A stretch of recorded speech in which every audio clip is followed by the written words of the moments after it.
There are tiers of prospects within every position, and no position is more vital to a team's success than the quarterback. A good young quarterback can help lead a team for the next 10 to 15 years. Let's compare the two quarterbacks that make up my first tier, Auburn's Cam Newton and Missouri's Blaine Gabbert. Let's start with Gabbert in Missouri's standard formation, in the shotgun with 5 wide receivers. Gabbert's first read would likely be to one of the inside receivers on the right side. However, he sees the linebacker in the slot slowly creeping towards the line of scrimmage. Even though the blitz is coming from his blind side, Gabbert recognizes that his receiver will quickly break off his route, easily picking up a few yards. This play is just one example of Gabbert's ability to recognize the blitz pre-snap and unload the football without delay. Although Gabbert shows pre-snap play recognition skills, during the play he can be a bit chaotic in the pocket.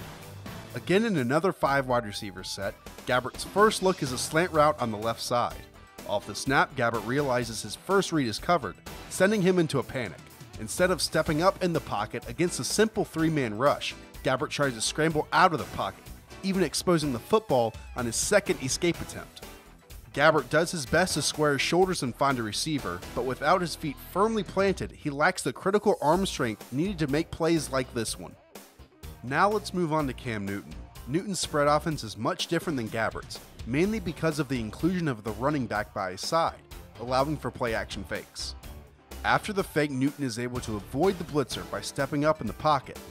Even though he does not set his feet, Newton delivers a beautiful ball down the sideline for the touchdown.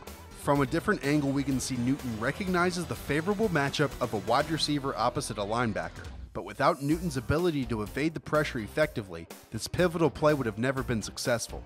This arm strength does make Newton a bit overconfident at times. Here the outside receiver is running a deep post but is bracketed by 2 defenders, a clear sign to throw the ball to a different receiver.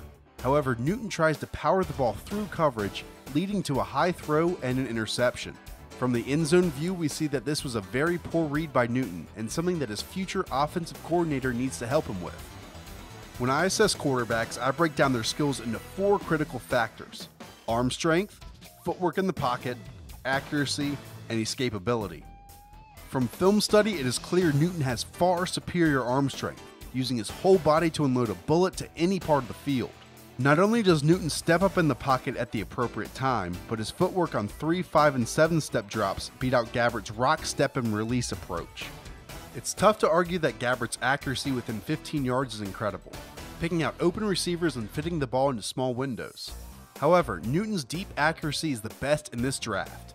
He can really spin the ball in go routes or deep comebacks along the sideline, making this category a tie. Finally, both quarterbacks escape the pocket well, but Gabbert's tendency to panic when a play is defended well worries me. Cam's patience in the pocket is far superior, and he's a tremendously effective weapon as a runner. Just from these critical factors alone, it is easy to tell that Cam Newton is a top quarterback prospect in this class. Choosing between the first-tier quarterbacks only concerns a few teams at the top of the draft. Teams that still have a quarterback need and are planning to use a first-round pick at the position need to look into the second tier. These second-tier guys have all the necessary tools to be successful, but lack the polish of the first-tier quarterbacks. Let's look at one of these second-tier guys, Washington's Jake Locker. Here Locker shows what every scout is hoping to see, reading the defense before receiving the snap and taking a 3-step drop. He then goes through his progressions, patiently waiting for an open receiver. After finding an open receiver on the delayed slant, he fits the ball into a small window, setting up an eventual touchdown. Locker flashes outstanding quarterback skills, specifically when putting great touch on his passes when he rolls outside of the pocket. However, he has difficulties when pressured up the middle and has far too many tools to have a completion percentage of 54% during his college career.